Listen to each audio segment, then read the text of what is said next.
하나님의 말씀은 요한계시록 2장 1절에서 7절 말씀입니다. 이 계시의 말씀을 봉독할 때에 살아계신 하나님의 음성을 듣는 시간 되시길 바랍니다. 에베소 교회의 사자에게 편지하기를 오른손에 7별을 붙잡고 7 금초대 사이에 다니시는 이가 가라사대 내가 내 행위와 수고와 내 인내를 알고 또 악한 자들을 용납지 아니한 것과 자칭 사도라 하되 아닌 자들을 시험하여 그 거짓된 것을 내가 드러낸 것과 또 내가 참고 내 이름을 위하여 견디고 게으르지 아니한 것을 아노라. 그러나 너를 책망할 것이 있나니 너의 처음 사랑을 버렸느니라. 아멘. 첫사랑을 기억하십니까?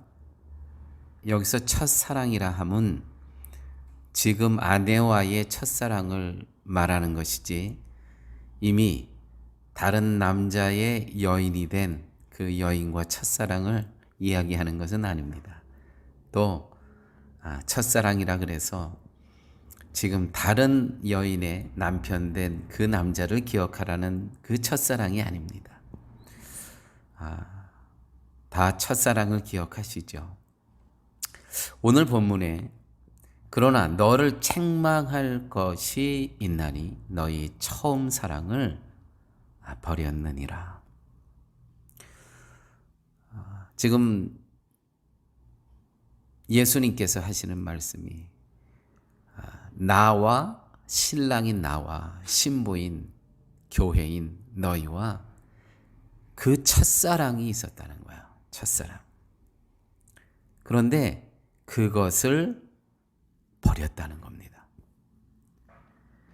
신랑 되신 예수님은 신부인 교회에게 처음 사랑을 기억하길 원하고 계십니다. 기독교가 참으로 위대하고 인격적인 이유가 있습니다. 예수님을 죽은 자로 취급하지 않습니다. 공중에 계셔서 하늘에 계시니까 공중에 계셔서 나와 상관없는 분이 아니라 살아계신 분으로 사랑의 관계에 있다는 겁니다. 그 사랑의 관계를 너희들은 잊어버렸다, 나와의. 이게 기독교입니다. 이게 다른 종교와 다른 신앙의 대상과 다른 겁니다. 첫사랑의 관계. 신앙에 있어 이 첫사랑의 기억은 엄청난 비교할 수 없는 자산입니다. 구원의 기쁨과 구원의 감격. 이 기억을 회복하라는 겁니다. 여러분, 만약에 아직도 예수 그리스도와의 이 첫사랑을 체험하지 못하신 분이 있다면 정말 많은 것이 신앙생활에 있어서 많은 것을 놓치고 계신 겁니다. 그래서 이 첫사랑의 기억이 있다는 것은 신앙생활에 있어서 큰 자산이고 능력입니다. 교회로 모이고 있는 첫사랑을 간직한 우리들에게, 성도들에게 가장 필요한 것은 구원의 기쁨의 회복입니다. 성도들에게 있어서 힘든 부분이 바로 이 부분입니다. 사역만 합니다. 죽어라 하고 사역만 합니다. 사랑 없이 사는 부부. 나가서 일만 합니다. 서로 나가서 일만 해요. 들어오면은요, 아무 얘기 안 하고요. 각자의 방으로 들어갑니다. 저는 이런 가정을 잘 알고 있습니다. 그냥 부부라는 그 법적인 관계에 아직 이혼 도장만 찍지 않았지 완전히 남입니다. 딸 둘이 있는데 딸 둘이 너무나 잘 알아요. 우리 아빠, 엄마는 자기들을 위해서만 아직 도장 찍지 않고 그냥 한 집안에 살고 있다는 거 딸들이 너무나 잘 알아요. 부부가 아니라는 거예요. 일만 합니다. 사랑 없이 사는 부부. 얼마나 이거 사막과 같습니까? 얼마나 황량합니까? 황폐합니까? 얼마나 건조합니까? 우리가 첫사랑을 기억하지 못하면 예수님과의 관계에 있어서도요, 우리는 별거 상태. 우리는 이혼 서류에 도장만 아직 찍지 않았지. 사람의 눈치가 있으니까. 보는 사람이 있으니까. 아, 내가 장로인데, 내가 집 사고 권사인데, 아, 어떻게 여기에 도장을 찍냐. 한번 여러분 잘 생각해 보십시오. 나는 지금 신랑 대신 예수님과 별거의 상태에 있는가? 이혼 도장만 찍지 않은 상태에 있는가? 우리가 교회로 모이는 것은 그리스도의 몸의 지체가 되기 위함이지, 조직적인 일만 하는 쉴만한 물가 교회를 만들기 위해서 있는 것은 아닙니다. 그리스도의 몸된 교회를 사모해야지. 그리스도의 몸된 교회입니다. 그리스도께서 핏값으로 사신 이 몸된 교회를 사모해야지 내 교회, 쉴만한 물가의 전통, 쉴만한 물가의 문화, 쉴만한 물가 교회의 역사, 이것을 강조한다면 그리스도께서 핏값으로 사신 교회와는 아무 관계가 없는 그러한 교회 건물을 소유하고 있는 그러한 교회로 추락할 수밖에 없습니다. 오늘 이 시간은 두 번째, 성도에게 있어 교회란 과연 무엇인가라는 주제를 가지고 오늘 두 번째 말씀을 함께 나누고 있습니다. 아무쪼록 오늘 말씀을 통해서 교회는 나에게 어떤 역할을 하는가? 나는 교회를 위해서 어떤 존재인가? 그런 부분들이 깨달아지는, 그래서 오늘 말씀 가운데 신랑 대신 예수 그리스도를 만나는 그러한 복된 시간이 되시길 바랍니다. 지금 저희들이 포스트 코로나 시대에 교회 생활을 하고 있습니다. 코로나 바이러스 다 끝나진 않았지만 그래도 많이 지금 상황이 호전되고 있습니다. 참 좋아지고 있습니다. 그러나 이 코로나 바이러스는 여기서 끝낼 것이 아닙니다. 이 변종이 계속해서 나옵니다. 그러므로 이 포스트 코로나 시대의 교회를 우리는 준비해야 됩니다. 이 포스트 코로나 시대의 교회는 전통적인 교회하고는 많이 다릅니다. 지금 이 포스트 코로나 시대를 거치면서 전통적인 교회에 위기가 왔습니다. 우리만 하더라도 지금 많이 다른 모습으로 예배를 드리고 있습니다.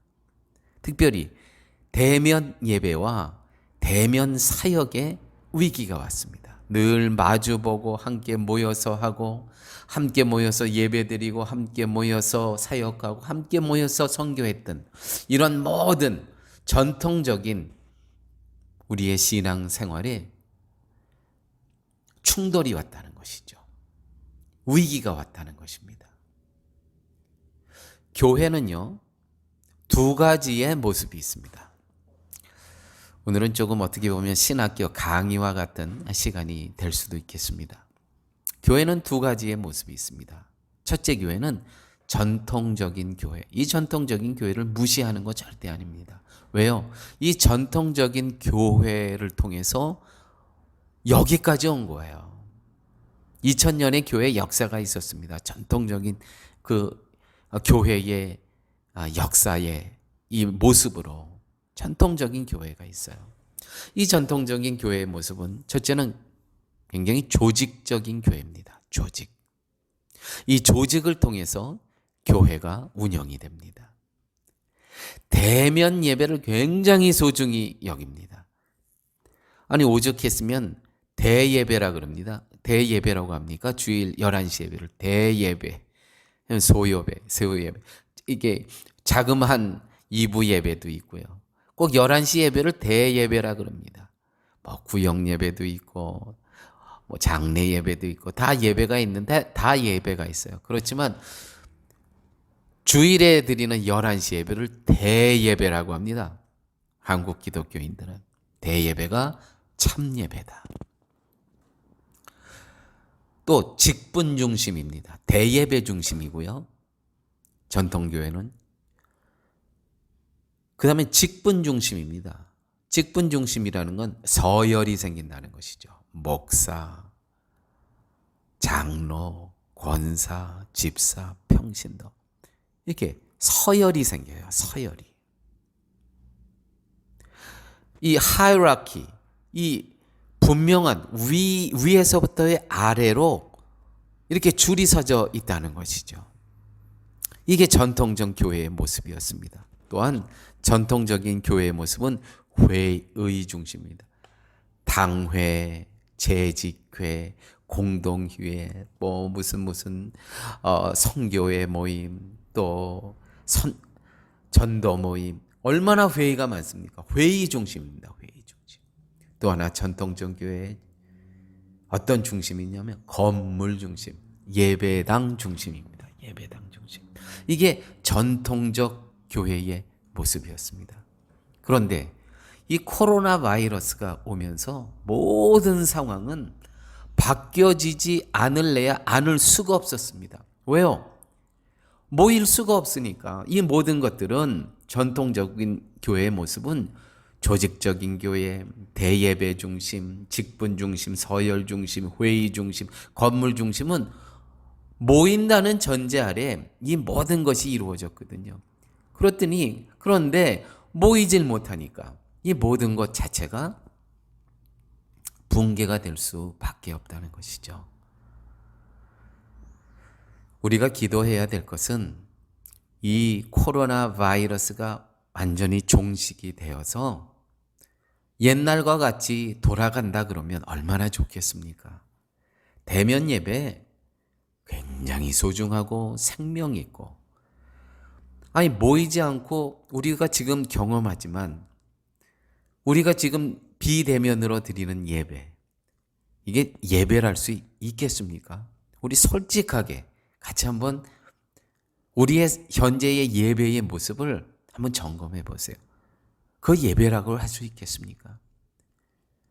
파자마 옷자림으로 두루눠서 그냥 예배드리고, 소파에 가장 편한 자세로 예배드리고, 반바지 입고 예배드리고, 또 이 전화기를 화장실에 갖고도 가고, 예배라고 할 수 있겠습니까?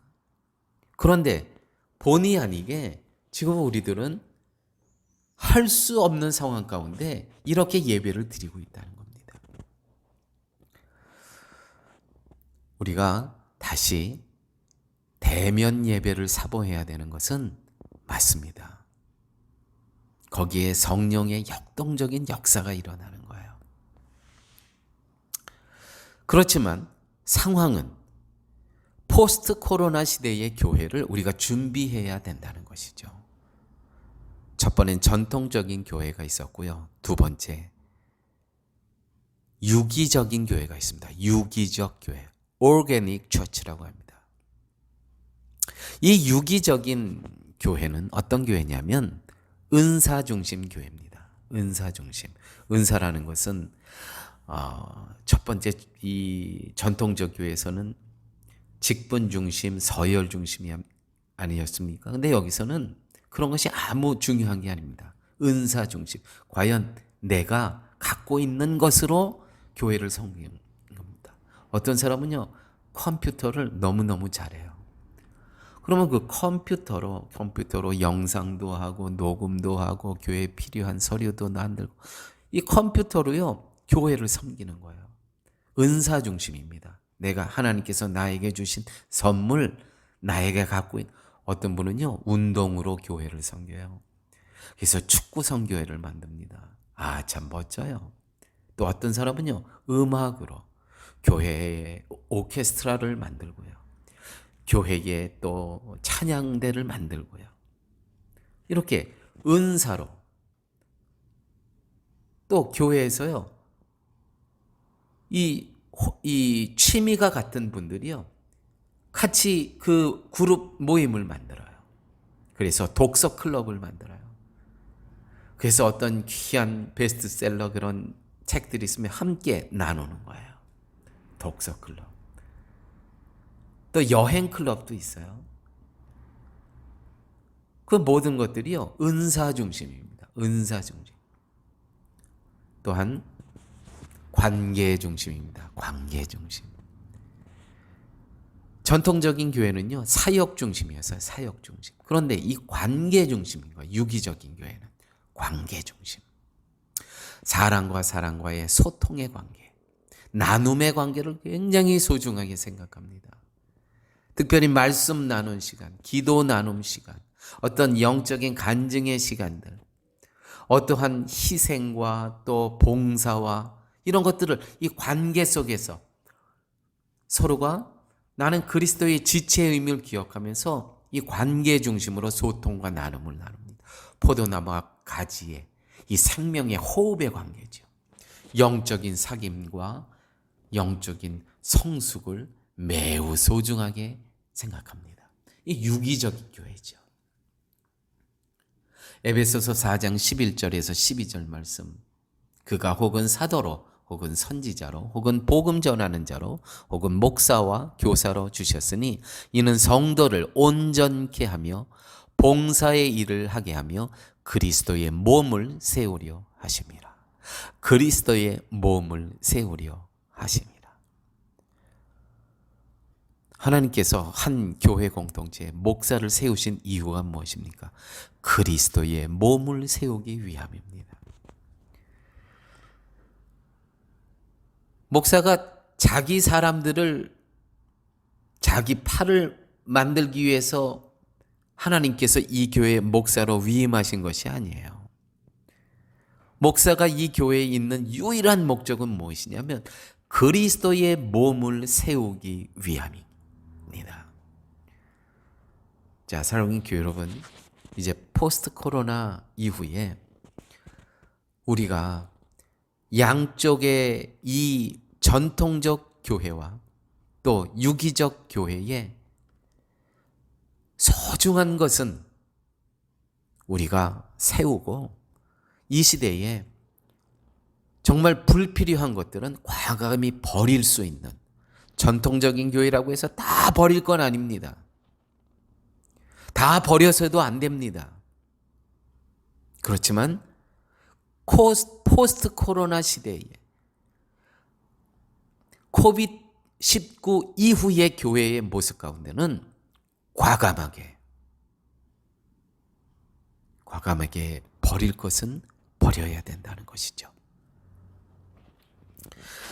자, 이제 유기적 교회 말씀드렸죠. 유기적 교회에 그 이미지들이 있습니다. 상당히 중요한 이미지들, 어떤 형상이 있어요. 모습이 있어요. 추구하는 내용이 있다는 겁니다. 컨텐츠가 있다는 거예요. 유기적 교회. 그것은 첫째, 예수는 머리라는 것입니다. 교회는 그리스도의 몸이라는 거예요. 이 부분이 매우 소중합니다. 이 유기적 교회에 있어서 이 부분을 놓치면 안 됩니다. 예수는 머리시고 교회는 그리스도의 몸인 것입니다. 그러므로 순종의 관계, 말씀에 대한, 하나님 임재에 대한 그 권위에 대한 순종이 어느 때보다도 필요하다는 것이죠. 이것만 바르게 된다 그러면 우리가 교회 공동체로 있습니다. 쉴만한 물가 교회 공동체. 그런데 지금 비대면 예배를 우리가 드리고 있어요. 사정에 의해서. 자, 이럴 때 우리에게 절실히 필요한 것은 예수는 이 교회 공동체의 머리시고 우리는 교회 그리스도의 몸된 교회의 몸이다. 에베소서 1장 23절. 그분을 모든 것 위에 머리가 되게 하사 교회를 위에 주셨느니라. 교회는 그분의 몸이니 곧 모든 것 안에서 모든 것을 충만케 하시는 분의 충만이니라.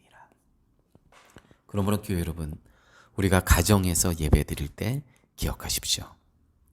지금 이 예배 드리는 이 가정교회에서 내 방에서 드리는 여기에 머리 대신 그리스도께서 임재하고 계신다는 거예요. 여기서 함께 나의 예배를 받으신다는 거예요.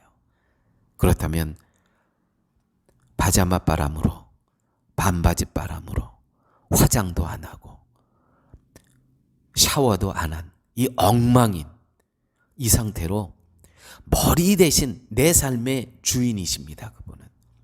이분은 나의 구원자십니다. 이분은 창조주세요. 이분이 지금 나하고 예배를 드리는데 사람들이 보지 않는다고 여러분 지금처럼 예배 드리시면 되겠습니까? 만약에 이런 의식이 없다면 할 수 없어요. 대면 예배를 할 수밖에 없는 겁니다. 그나마 그래도 대면 예배에 오면 남의 눈치를 보기 위해서도 깨끗한 옷 입고 정장하고 바른 자세로 예배 드리지 않습니까? 우리가 여기서 내가 비록 비대면 예배로 예배를 드리지만 이 공간에, 이 장소에 내 신앙 고백이 있어야 되는 거예요. 주는 나의 삶의 주인이십니다. 나의 그리스도십니다. 당신은 나의 구원자십니다. 나는 당신의 면전 앞에서, 당신 앞에서 지금 예배를 드리고 있습니다.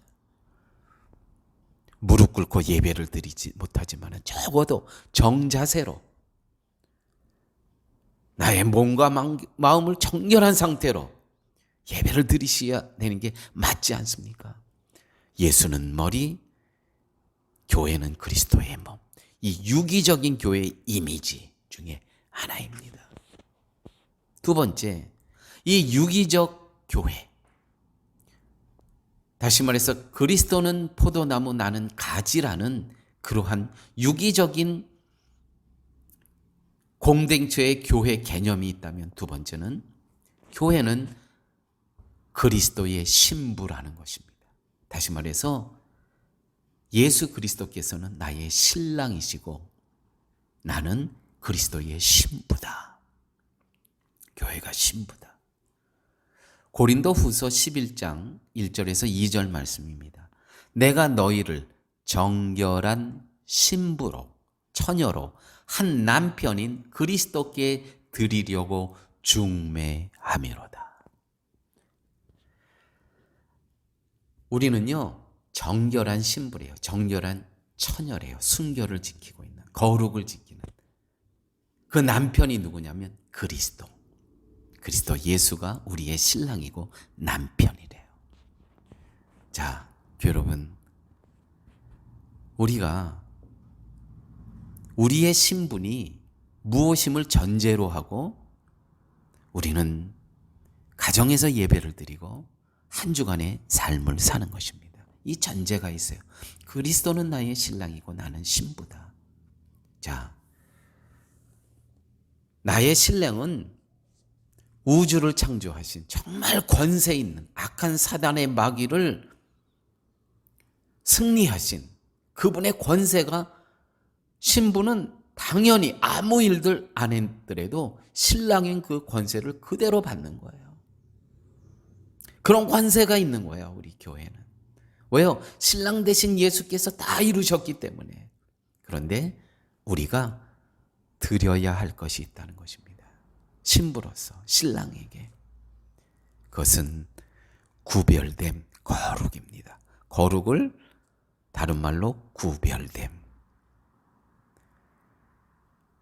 구별을 다른 말로 하면은 세상과는 완전히 다른 모습. 순결을 드려야 되는 거예요. 순결. 신랑 대신 예수님께서 우리에게 원하시는 것은 순결입니다. 이걸 다른 말로 거룩이라고 하죠. 구별됨이라고 그러죠.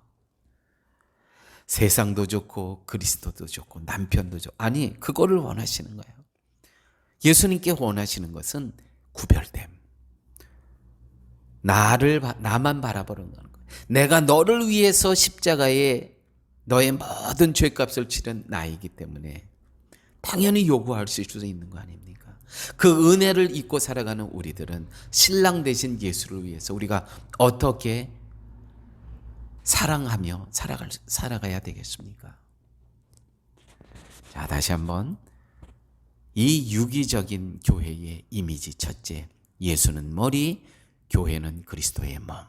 두 번째, 교회는 그리스도의 신부, 예수 그리스도는 신랑이라는 것.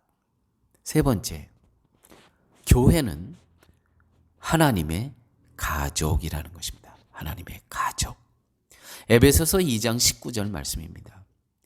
그러므로 이제부터 너희가 외인도 아니요 손도 아니요 손님도 아니요, 외인이라는 것은 이방인도 아니요 손님도 아니요, 오직 성도들과 동일한 시민이요 하나님의 권속이라면 가족, 패밀리임이니라. 하나님께서요 우리를요 식구래요. 식구, 가족이래요. 함께 한 공간에서 먹고 마시고, 여기에는 기쁨이 있고 함께 눈물을 흘리고 함께 아파하고 함께 서로가 서로를 위해서 희생하고 봉사하고 내 모든 것을 내어놓을 수 있는 이 눈물의 공동체, 이 기쁨의 공동체, 귀한 말씀이죠. 오직 성도들과 동일한 시민이 하나님의 가족임이라. 우리 보고 가족임이라. 하나님의 가족임이라.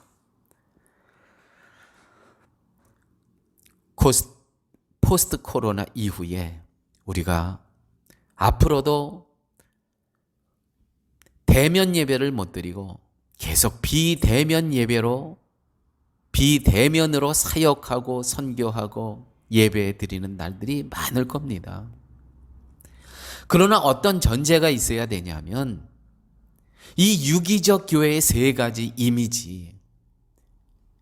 예수 그리스도는 내가 아무도 안 보는 것 같지만 그분 앞에서 내가 지금 신랑 대신 그 예수 앞에서 내가 예배를 드린다. 예수는 나의 머리고 나는 그분의 몸이다. 이 의식을 갖고 예배를 드려야 하죠. 이 전제가 있어야 됩니다. 예수 그리스도는 나의 신랑이고 교회는 그분의 신부이다. 그분의 권세를 내가 다 누리는 동시에 나는 그분에게 순교를 드려야 된다. 세 번째, 하나님의 가족이다. 우리는 가족이다. 기쁨과 눈물과 희생과 그 모든 것을 함께하는 그러한 교회다.